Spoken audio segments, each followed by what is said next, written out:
በስመ አብ ወወልድ ወመንፈስ ቅዱስ አሃዱ አምላክ። ዛንታ ሕማማተ መስቀል። ጸሓፊ ብወንጌላዊ ዮሐንስ እሱረ ገጽ። አንባቢ ፊላታኦስ። ሽዑ አይሁድ ብዓውታ ተቃውሞ ድሕሪ ምስማዕ ከም ብሓድሽ ከም ዝናበሉ ክኸስዎ ጀመሩ። ኣብዚ ናበዚሕና ነርና። ሳልሳይ ክፋል እንሆ።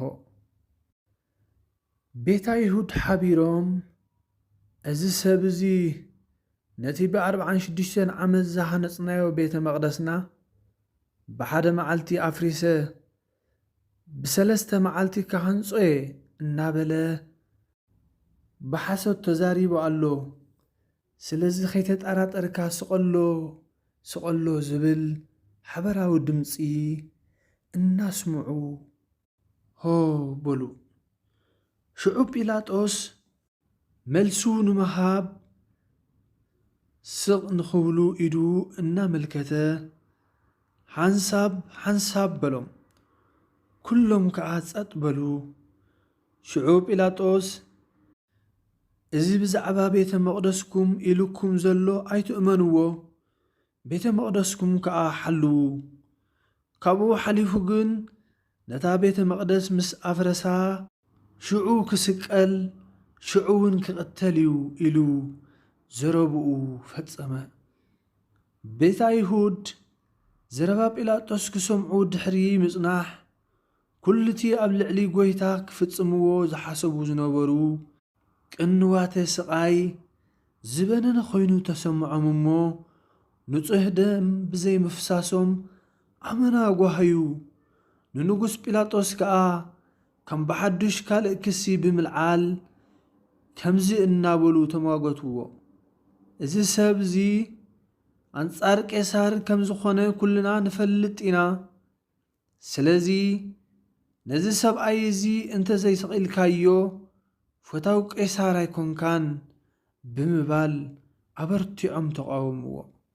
ጲላጦስ ከዓ ናብ ጐይታ ገጹ ቁልሕ ኢሉ ብዛዕባ ዞም ከሰስትኻ እንታይ ትብል በሎ።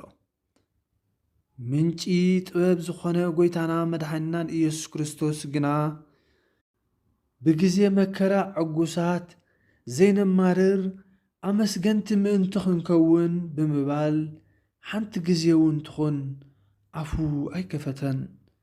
ድሕሪ ግዜ ግና ጲላጦስ ንኣምላኽነት ዝፈታትን ሕቶ ብዝሓቶ ግዜ ብኣምላኽነቱ ቀናእ ዝኾነ ጐይታ ከምዚ እናበለ ኣምላኽነቱ መስከረ። ካባይን ካብ ኣቦይን ካብ መንፈስ ቅዱስን ስልጣን እንተዘይወሃበካ ንዓይ ክትፍትን ኮነ ክትኣስር ከመይ ኢሉ ይከኣለካ በሎ። ወሲኹ ከዓ ቀደም ዘመን ኣዳምን ሄዋንን ካብቲ ኣይትብልዕዎ ዝተባሃሉኦም በለስ በልዑ እሞ ዓስባ ኃጢኣቶም ከዓ ናብ ምድሪ ተደርበዩ። ብኡቢሎም ከዓ ናብ ሲኦል ወረዱ። ኣነ ከዓ ንዓኣቶም ንምድሓን ናብ ምድሪ ወሪደ ሕሙማት ብምፍዋስ ምዉታት ብምትንሳእ እናዓይኹ ኣብዚ ዓለም ዓመታት ኣቝፀርኩ። ሕጂ ግና ዕላማ መምጽኢ ፍጻሚኡ ስለ ዝበጽሐ እዚ ኹሉ መኽሰሴ ይኮነ ኢሉ ዘረባኡ ፈጸመ። ጲላጦስ ከዓ ጽን ኢሉ ክሰምዖ ድሕሪ ምጽናሕ ተወሳኺ ሕቶ ኣስዓበ። ከምዚ ኸኣበለ ብሓቂ ግን ኣብዚ ዓለም ክትነግስ ዲኻ? ጐይታ ከዓ መንግሥተይ ካብ ጥንቲ ዝነበረ ንዘለዓለም ጸኒዑ ዝነብር እዩ። ዝሓልፍ ምድራዊ ንግስነት እንተዝህልወንስ ምሳይ ዝነበሩ ሰባት ምስ አይሁድ ምተዋግኡ ነይሮም። ኣነ እውን ብኢድ አይሁድ ተታሒዘ ኣብዚ ኣይምቖምኩን ነይረ። ከምዚ ሕጂ ዝተወሰነን ሰብነትን ንሓድነትን ዘሎኒ ናይ ባህር ኣምላኼ በሎ። ኣብ ከምዚ ናይ ዘረባ ምልውዋጥ ከለዉ ኸዓ ጉጅለ ፈሪሳውያን ጲላጦስ ብዘይቲ ዝጽበይዎ ናይ ሞት ውሳኔ ምስ ጐይታ ዘሕልፎ ጊዜ ስለ ዝነውሖም ከድሕኖ ይውደልዩ ብዝብል ናይ ሕልና ምርባሽ ዓው ብዝበለ ድምፂ ስቐሎ ቅተሎ እናበሉ ጨደሩ። ጲላጦስ ግና ፈጺሙ ምኽንያት ሞት ብምስኣኑ ኣቱም ሰባት ነዚ ሰብ እዚ ብዙሕ መሪሚረዮ እየ፣ ግና ኣብ ቃሉ ሓሶት ወይ እውን ኣብ ሰብነቱ ኽፍኣት ኣይረኸብኩሉን፣ ኣይኮነን ክስቀል ክፉእ ክግበር እውን እንተኾነ ኣይግብኦን እዩ በሎም። ንሳቶም ግና ኣጫንፈፉ። ደም ጐይታ ንምፍሳስ ንዕኦም ሞት ጸባ ኸም ምስታይ ነይሩ። ኣብ ልምዶም ከዓ ኣብ ዓመት ሓደ እሱር ይፍትሓሎም ነበረ።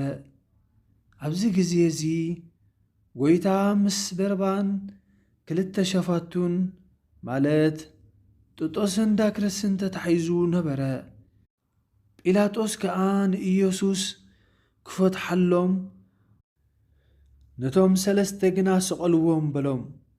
ኣይሁድ ግና ንባርባን ፍትሓልና ንኢየሱስ ግና ስቐሎ እናበሉ ብሓባር ሰመሩ። እዚ መበሊኦም ከዓ ባርባን ሓዋ ንሰበይቲ ይሁዳ ነበረ እሞ ይሁዳ ንጐይታ ብፍቕሪ ገንዘብ ተታሊሉ ክሸጦ እንከሎ ንበርባን እውን ክፈትሓሉ ምዃኖም ተሰማሚዖም ስለ ዝነበሩ እዩ። ጐይታ ኣብ ኢዳ ይሁድ ወደቐ። ሓሳብ ልቦም ዝሰመሩሎም ጉጅለ ከዓ ንጐይታ ክብሉ ሕግታቶም ኣመሓየሹ። ፍትሒ ቀቢሮም ከዓ መግረፍትን ስቓይን ኣብ ልዕሊ ጐይታ ኣብዝሑ። ኣነ ከዓ ሓቅን ፍትሕን ጠፊአን ከም ዘለዋ ምስ ረኣኹ ንዓይ እውን ከይልኩምኒ ብምባል ኣርሒቐ ክከታተል ጀመርኩ። ሽዑ ንሽዑ ናብ ኣደባባይ ኣውፂኦም ከዓ ክገርፍዎ ጀመሩ። ራብዓይ ክፋል ዛንታ ሕማማተ መስቀል ይቕጽል። ስብሃት ለእግዚአብሔር ወለወላዲቱ ድንግል ወለመስቀሉ ክቡር አሜን።